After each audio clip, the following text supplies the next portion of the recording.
Okay, so this is just a brief video that talks about the claims and evidence portion of the Understanding Rhetoric Argument Beyond Pro and Con chapter. The chapter talks about looking at the journalist questions, which is who, what, how, why, right? And I think we talked about those when we discussed pre-writing, but in this case, they use that familiarity to translate to the idea of forming the groundwork for an argument. And a lot of times we think about having a thesis or a claim, a base claim first, and then figuring out uh, how we want to support it, right?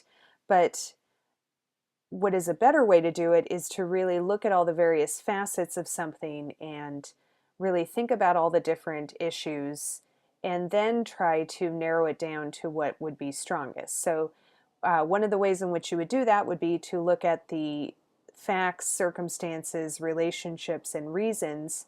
And in this case, for SA2, you're doing that for a particular problem. And then in doing that, you can help identify what you ultimately want to say.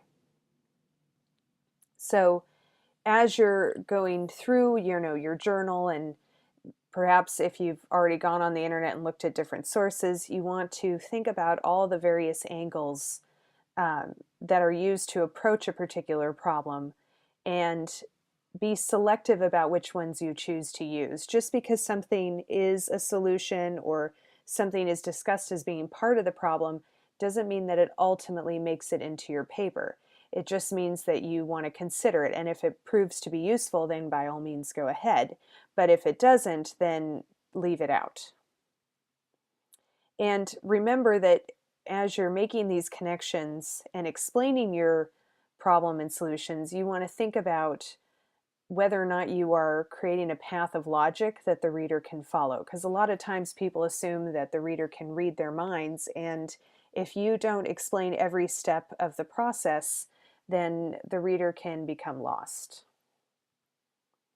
So as more information is gathered, you may need to revise your original argument and adjust accordingly, right? So this image shows the base claim is on the bottom, and then you build upward, right?